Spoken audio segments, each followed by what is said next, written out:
안녕하십니까? 이제 로마서 묵상 18번째 시간을 시작하겠습니다. 자, 오늘 제목은요, 죄를 드러나게 하는 율법. 그리고 오늘의 본문 말씀은 로마서 7장 6절에서부터 13절의 말씀이 되겠습니다. 로마서 7장 6절부터 13절의 말씀을 제가 봉독합니다. 7절부터 13절입니다. 그러므로 우리가 무슨 말을 하리요? 율법이 죄냐? 그럴 수 없느니라. 율법으로 말미암지 않고는 내가 죄를 알지 못하였으니 곧 율법이 탐내지 말라 하지 아니하였더라면 내가 탐심을 알지 못하였으리라.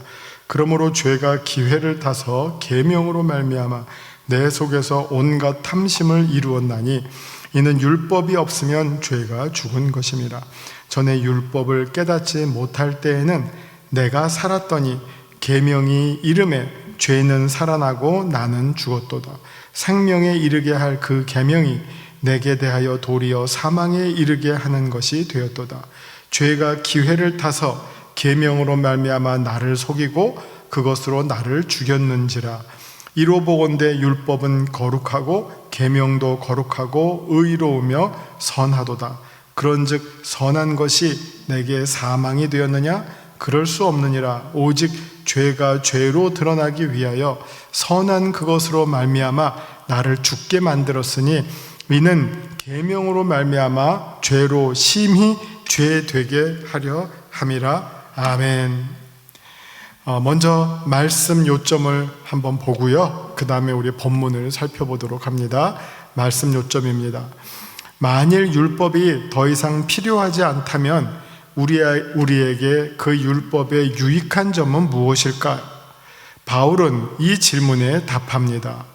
율법이 우리로 하여금 더 이상 죄를 짓지 못하게 한다면 그 율법의 유익은 우리에게 죄를 가르쳐주는 기능을 여전히 하고 있다는 사실입니다.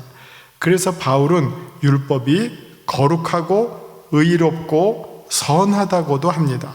자, 이 마지막의 말씀이 중요합니다. 바울이 율법을 그냥 부정하고 폐기하는 것이 아니라 율법은 본디 거룩하다, 의롭다, 그리고 선하다, 그리고 이제 또 이 다음 본문에서는 신령하다라고까지 말하게 됩니다. 영적인 것이다. 그러니까 이게 참 바울의 글을 읽으면서 그렇게 쉽지는 않습니다. 왜냐하면 바울이 율법에 대해서 가장 좋게 얘기하는 것서부터 가장 나쁘게 얘기하는 것까지 다 있어요. 그러면 왜 이렇게 서로 바울이 다른 말을 하느냐? 여기에 일관성이 없는 거 아니냐? 그냥 기분 나는 대로 이렇게 말하고 저렇게 말하는 거 아니냐? 그런 어떤 반론을 할 수가 있는데요. 근데 그 말을 할 때마다 그 배경과 상황을 보시면 이해를 하실 수가 있게 되죠. 여러분, 만약 제가 한번 예를 들어 볼게요. 예수님께서 내 원수를 사랑하라고 하셨어요. 우리 원수를 사랑하라. 그러니까 우리 지켜야죠. 원수를 사랑해야죠. 그런데 예수님께서 모든 원수를 다 사랑하셨나요? 한번 성경을 보시면 예수님이 이 독사의 자식들아 하고 저주한 사람들은 없었나요? 왜 그들을 사랑하지 않았을까요? 이런 질문이 나오죠. 어떻게 보면 예수님은 사람들을 미워하는 자들임에도 불구하고 예수님은 사랑하셨고, 예수님이 그 사람들이 돌을 던지고 죽여야 하는 사람임에도 불구하고 예수님은 용서하셨어요. 그러나 또 어떤 경우에는 사람들이 무서워서 외면하고 한마디도 못하는 사람들을 향해서는 담대하게 공격하시고 비난하시고 질책하셨어요. 꾸짖으셨어요. 저주하셨어요.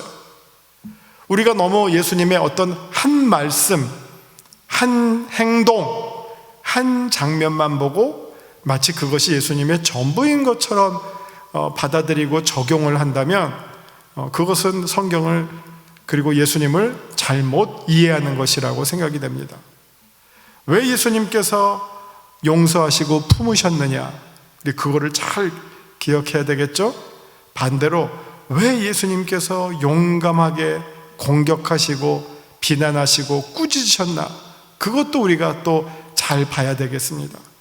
우리가 뭐 어떤 사람이 이런 말을 해요. 나는 뭐 강자에게는 강하고 약자에게는 그러니까 다시요. 나는 약자에게는 약하고 강자에게 강한다. 그런 말을 하는 사람이 있는데, 왜냐하면 많은 사람들이 약자에게는 강하고 강자에게는 약하기 때문이에요. 나는 강자에게는 강하고 약자에는 약하다. 그걸 마치 어떨 때는 좀 자랑스럽게도 이야기합니다. 그러나 이런 어떤 이런 법칙을 만들 때는 대단히 좀 신중해야 돼요. 우리가 어떨 때는 약자에게 약해야 되지만, 또 어떨 때는 또 강할 때도 있고요, 또 강자에게 강할 때도 있지만 또 강자에게 약할 때도 있고요. 그게 정말 경우에 따라서 하나의 법칙으로만 말할 수가 없어요. 그러나 만약 우리가 하나의 법칙을 우리가 거기서 세운다면 그 모든 행동이 나의 유익을 위하는 것이 아니라 상대방을 위하든지, 아니면 공동체를 위하든지, 아니면 더 나아가서 하나님의 영광을 위하든지, 그게 목표가 되어서 나의 행동이 나타나야죠. 예수님도 마찬가지죠. 어떨 때는 원수를 용서하라고 말씀하시고, 또 어떨 때는 바리새인들, 서기관들, 율법학자들 준엄하게 공격하셨어요. 그럼 왜 예수님이 때로는 용서하라고 그러고 때로는 공격했을까요? 하나님의 뜻, 하나님의 공의, 하나님의 통치, 그걸 위해서죠. 어떤 그 사람들의 상황과 처지만이 아니라 더 크게 하나님의 뜻을 보고 그렇게 말씀하셨다는 겁니다. 율법도 마찬가지죠. 왜 바울이 율법을 가지고 여러 얘기를 하는지, 이런 얘기 저런 얘기, 그 더 큰 것은 우리의 구원을 온전히 이루기 위한 목적. 제일 간단하게, 좀 더 크게 말하면 예수님의 그 구원의 은혜를 잘 전달해 주기 위한 것, 그리고 마지막으로는 우리를 향하신 하나님의 선하신 뜻을 잘 표현해 주기 위해서, 잘 가르쳐 주기 위해서 율법에 대한 여러 가지 바울의 생각이 자꾸 다양하게 나오는데, 이걸 우리가 잘못 보면 바울의 말이 자꾸 바뀐다, 뭐가 진짜 바울의 말이지? 이렇게 이제 헷갈리고 막 바울한테 따지게 되는데, 왜 바울이 이런 말을 하는지를 그 상황과 맥락과 그 컨텍스트에 따라서 그 텍스트를 우리가 잘 이해하셔야 합니다.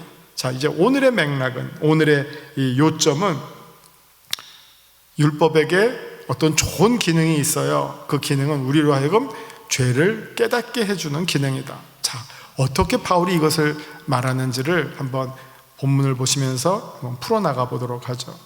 7절입니다. 그런즉 우리가 무슨 말을 하리요? 율법이 죄냐? 율법이 나쁜 거야? 아니야, 그럴 수 없어, 이렇게 말하죠. 이번엔 또 율법으로 말미암지 않고는 내가 죄를 알지 못했다. 곧 율법이 탐내지 말라 하지 아니하였더라면 내가 탐심을 알지 못하였으리라. 자, 이 말은 아주 그 바울의 정말 아주 뛰어난 신학자의 면모를 보여주고 있는 말씀이고요, 아주 탁월한 율법학자의 그 실력을 보여주고 있는 아주 어떤 그 실마리를 보여주고 있는 그런 본문입니다. 여러분, 율법의 가장 하이라이트가 뭡니까? 십계명이죠. 십계명을 통해서 이스라엘의 율법을 600 몇 개를 만들었다고 하지 않습니까? 세밀하게 603개인가 4개인가 하여튼 그렇게 분화시켜서 세분하게 만들어 나갔지만, 어쨌든 결국은 십계명으로 다 어떻게 보면 DNA가 정리가 되죠. 그런데 십계명 10개의 계명이에요. 근데 탐내지 말라, 몇 번째 계명입니까? 사실 이거 제일 마지막 계명이에요. 10번째 계명이에요.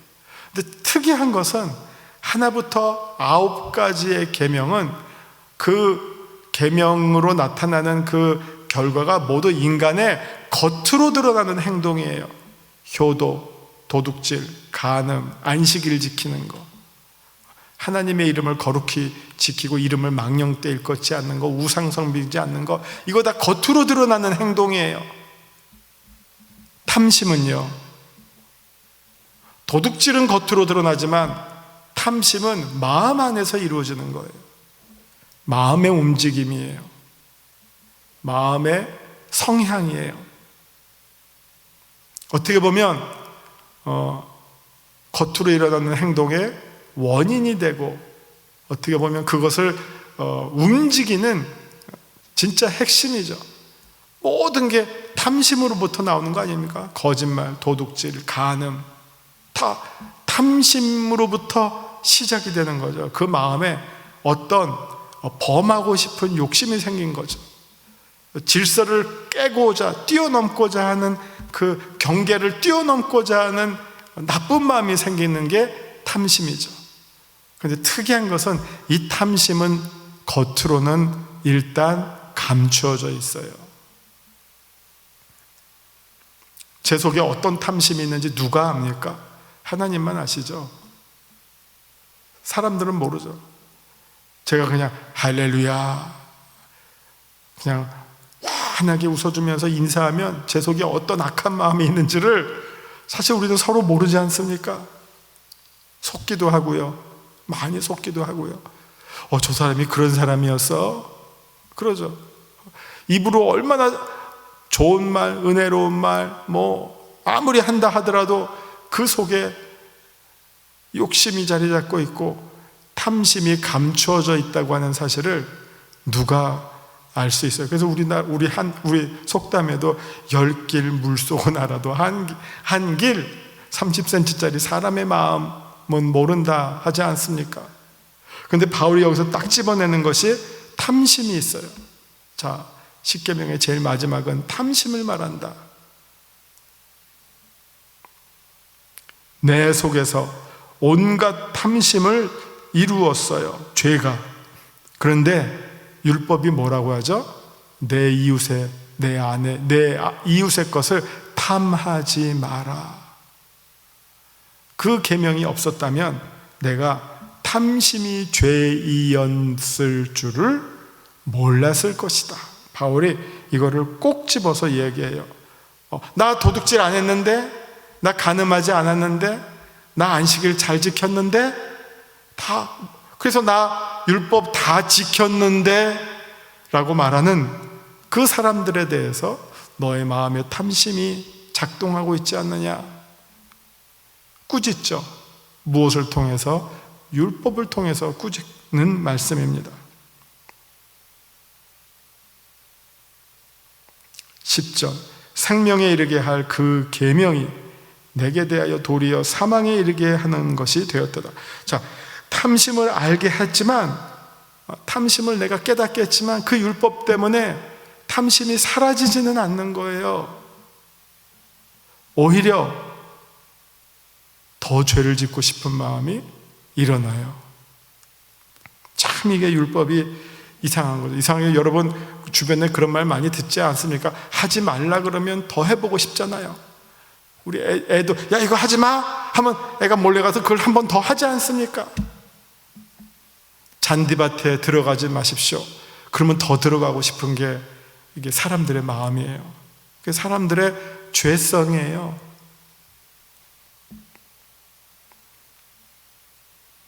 도둑질하면 절도하면 징역 얼마 한다고 사람의 죄를 안 짓나요? 그게 아니라는 거죠. 그래서 10절, 생명에 이르게 할 그 계명이 내게 대하여 도리어 사망에 이르게 하는 것이 되었도다. 죄가 기회를 타서 계명으로 말미암아 나를 속이고 그곳으로 나를 죽였는지라. 자, 이게 죄를 깨닫게 하는데 그 다음에 이게 엉뚱하게 나 죄 이거 봐라, 나 죄 안 졌다 하면서 자기가 죽어가는데도 모르게 하는 그 기능을 또 율법이 하고 있다 하는 겁니다. 율법이 좋게 쓰여지는 경우, 악하게 쓰여지는 경우를 지금 다 총망라해서 설명하고 있어요. 12절, 이로 보건대 율법은 거룩하고 계명도 거룩하고 의로우며 선하도다. 율법에 대해서 세 가지를 말하죠. 거룩, 의롭다, 선하다. 그럴 수밖에 없는 게 율법을 누가 주셨어요? 하나님이 주셨어요. 하나님으로부터 우리에게 주어진 선물이에요. 무슨 목적을 가지고선요? 우리로 하여금 하나님의 백성으로서 거룩한 백성이 되도록, 의로운 백성이 되도록, 선한 백성이 되게 하도록 하기 위해서 하나님께서 이스라엘에게 주신 것이, 그리고 우리에게 주신 것이 바로 그 율법이라는 것이죠. 그런즉 선한 것이 그렇게 우리로 하여금 선한 백성이 되어라, 의로운 백성이 되어라, 거룩한 백성이 되어라 했건만 오히려 그것이 우리에게 사망이 되었느냐? 그럴 수 없느니라. 오직 죄가 죄로 드러나기 위하여 선한 그것으로 말미암아 나를 죽게 만들었으니 이는 계명으로 말미암아 죄로 심히 죄되게 하려 함이라. 오히려 우리의 죄를 더 드러내게 하기 위해서, 우리를 의롭게는 못한다 하더라도, 거룩하게는 못한다 하더라도 우리가 얼마나 거룩하지 못한 백성이고 우리가 얼마나 선하지 못하며 우리가 얼마나 의롭지 못한지를 율법을 통해서 우리에게 보여주고 있다. 그 결과는 어떻게 보면, 그래서 우리가 심판에 이르게 하는 것이 어떻게 보면 율법의 사명의 소용의 끝이라고 말할 수 있겠죠. 그리고 그 다음에는 하나님의 은혜로 우리가 구원받고 생명을 얻게 하는 것은, 이거는 율법 이후에 은혜로서 우리에게 주어지는 하나님의 어떻게 보면 구원의 길이라고 말씀드릴 수 있겠습니다. 자, 이 내용을 가지고 이제 말씀 산책으로 들어갑니다. 만일 7절은 율법이 죄를 드러낸다는 말씀을 소개합니다. 그런데 바울이 율법이 죄를 드러내는 일을 소개할 때 10계명의 제일 마지막 계명인 탐심을 예로 듭니다. 앞선 9계명들은 모두 인간의 외적 행동과 관련되지만 이 마지막 계명은 인간의 내적 행위라서 겉으로 드러나지 않습니다. 그러나 이를 율법이 드러냅니다. 마가복음 10장 17절서부터 27절에 나오는 부자 청년이 있었습니다. 선생님, 제가 어떻게 해야 구원을 받겠습니까? 영생을 얻겠습니까? 너 이거 율법 다 지켰느냐? 예수님이 말씀하시니까 자기는 다 지켰다고 아주 모범적인 청년으로서 정말 율법의 모든 것을 다 잘 지키면서 사는 그런 청년으로서 답을 합니다. 그럴 때 예수님께서 어떻게 보면 율법에서는 말하지 않지만 내가 가진 것을 가난한 자들에게 다 주어라 했더니 어떻게 됐죠? 그만 자기가 가지고 있던 그 재물에 대한 욕심이 생겨서 지키고 싶었던 거예요.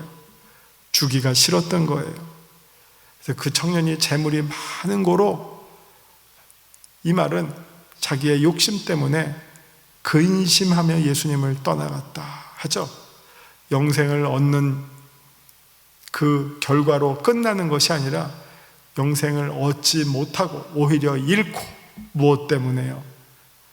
자기의 많은 재산으로 인해서 그것이 그 사람의 따지고 보면 우상이 되고, 그게 그 사람의 하나님이 된 거고, 그게 그 사람의 모든 것이 된 거죠.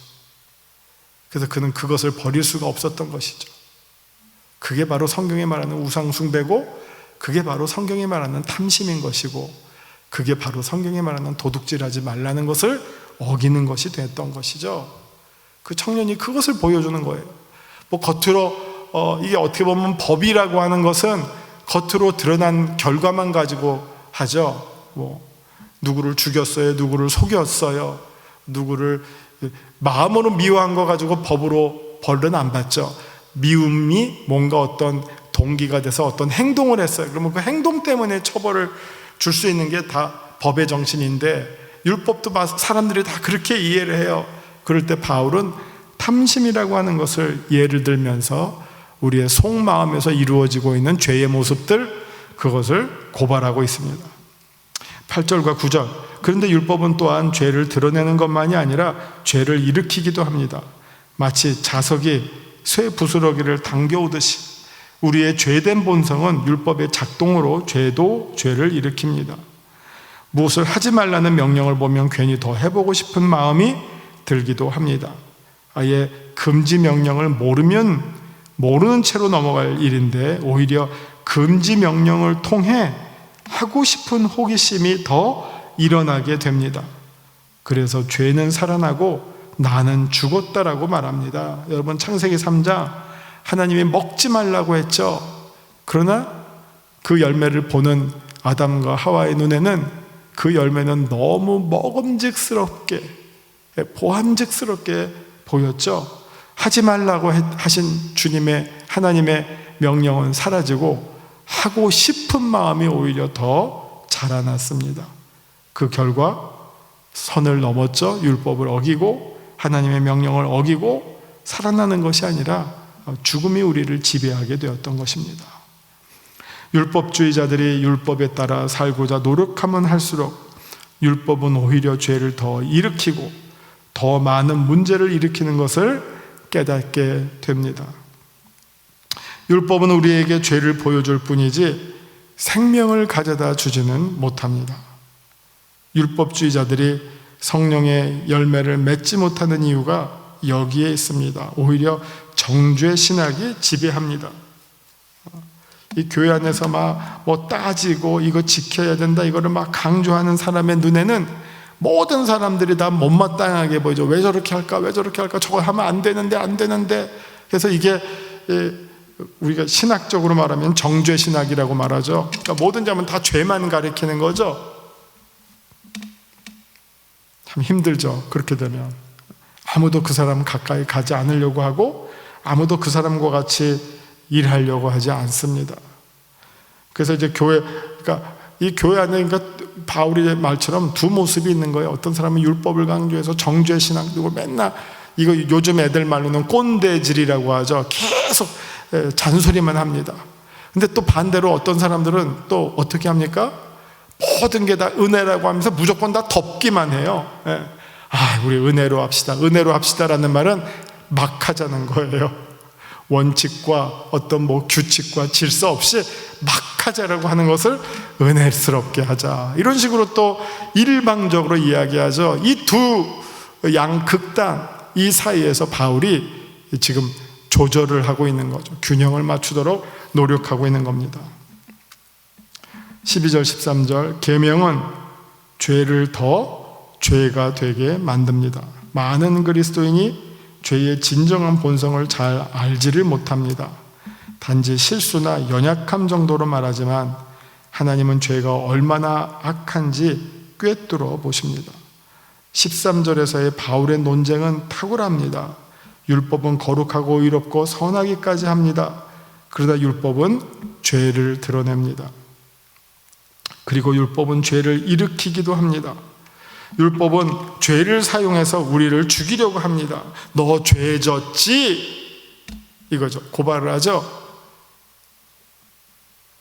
그래서 우리를 죄 가운데 절망하게 하고 하나님으로부터 오히려 더 멀리 떠나게 만듭니다. 결국 악한 것은 율법이 아니라 우리의 죄된 본성이며 율법이 우리의 죄된 본성과 만났을 때 우리는 거룩하고 의로워지거나 선해지는 것이 아니라 더 악해지고 그로 인해서 사망에 이르기까지 합니다. 자, 말씀 적용. 하나님은 어떤 분이십니까? 8절을 보시면 하나님은 율법을 통해 우리에게 말씀하십니다. 탐내지 말라. 그러나 우리는 그 율법을 스스로 지킬 수가 없습니다. 성령의 도우심 없이는 율법의 1.1획이라도 지켜낼 수가 없습니다.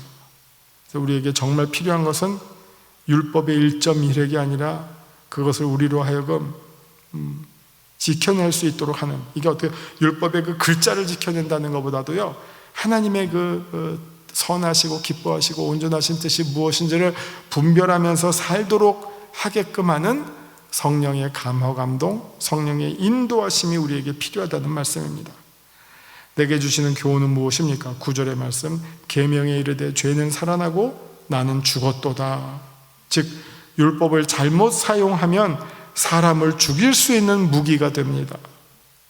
공동체 안에서 죄를 지나치게 지적하고 강조하면 공동체가 파괴됩니다. 반대로 은혜를 지나치게 강조하면 반율법주의가 됩니다. 균형을 잘 지켜나가야 하겠습니다. 좌로나 우로 치우치지 않는 지혜와 건강한 믿음이 필요합니다. 우리 성도님들 꼭 우리 교회는 그렇게 막 지나친 분 별로 없죠. 균형을 잘 이루는 건강한 신앙생활 열심히 해나가시기를 부탁드립니다. 기도하시겠습니다. 하나님 아버지, 우리의 공동체가 지나치게 율법만을 강조하지 말고 또 일방적으로 은혜만을 강조하지 않도록 언제나 건강한 균형을 이루는 하나님의 거룩하고 의롭고 선하고 신령한 공동체가 되게 하여 주옵소서. 예수님의 이름으로 기도합니다. 아멘.